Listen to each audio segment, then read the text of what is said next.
The Electric Cult mission is clear: to empower these artists to connect with their audience, to bridge the relationship between artists and audience, and elevate the EDM experience. Other genres have succeeded in doing so for decades. It's time for EDM artists to take the spotlight. Welcome to the Soaring 20s.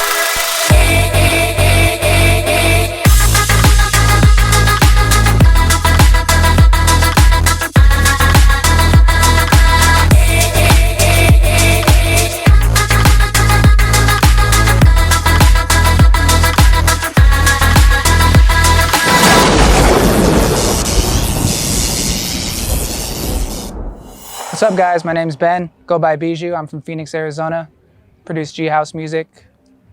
Yeah, that's about it, simple.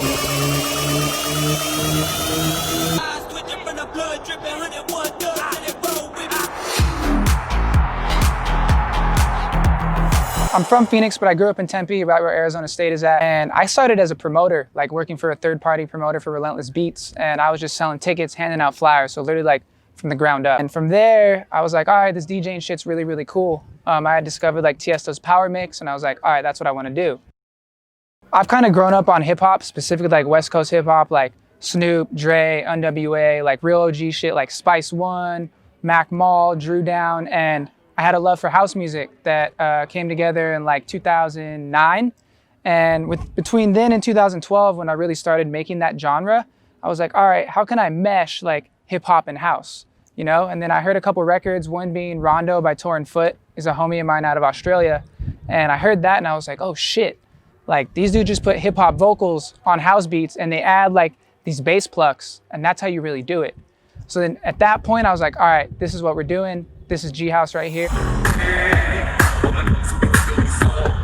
And that's kind of where it evolved and then where it really, really started. That was around 2012, 2013. Started promoting in college, playing baseball in college, finished, transitioned to playing professional baseball after that, and was still doing it.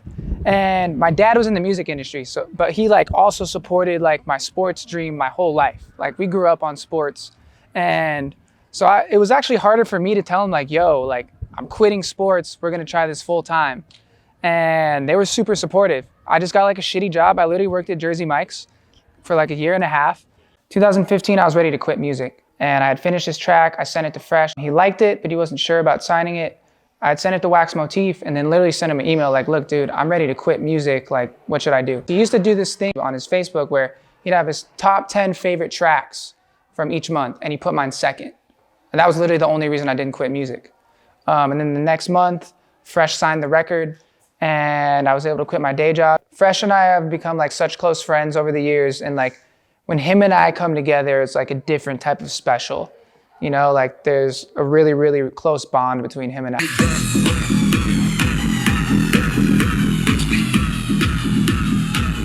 The biggest turning point was Don Diablo played Hello on EDC main stage.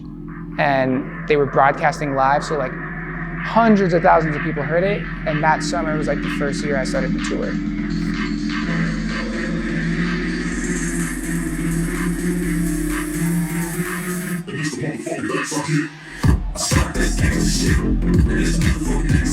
All right, so the first time I did main stage, and going into it, I didn't think that it was even gonna happen that year because they sent the offer super late. We got the offer on April Fool's Day. I literally remember exactly what I was doing. I had just flown into O'Hare in Chicago. I was in an Uber. I got the text from my team and they're like, yo, we got an EDC offer. I was like, it's April Fool's, you guys are full of shit. I was like, send me the offer letter. And they sent the offer letter and I was like, holy fuck. And I looked at the stage and it was like main stage EDC. That stage is so big, like that's the dream. Funny thing too is another buddy of mine who tour managed me for a period, he always talks shit. He's like, oh, you make house, you'll never play the main stage. And I was like, fuck you, I will play the main stage someday. Called him, I was like, hey, I just wanna let you know we're playing the main stage, you can't fucking come.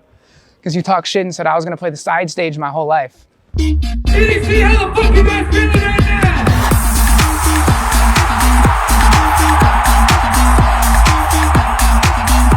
First year, super nerve-wracking, got there mad early. That's when it was still in June, so it was hot as fuck.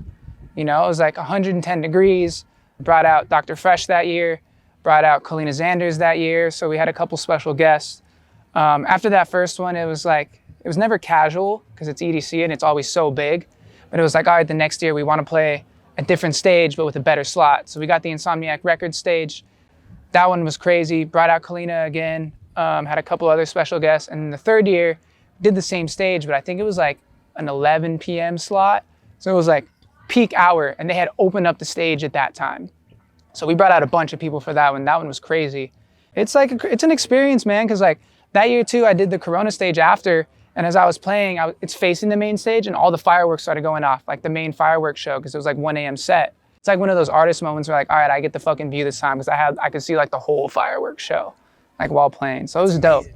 I just listen to a ton of hip hop, to be totally honest with you. I don't listen to a lot of dance music. And that's where I kind of get that influence from, because like, I don't want to listen to what everyone else is doing. It's like constantly artists are comparing themselves to other people.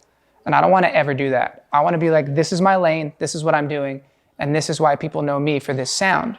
So that's why I listen to hip hop or maybe trap shit or other genres, because I like to mold genres too and be innovative and be like, all right, well, look at this little dubstep wobble that maybe nobody ever thought of using in a house record, and that could be very impactful on the one when the song drops.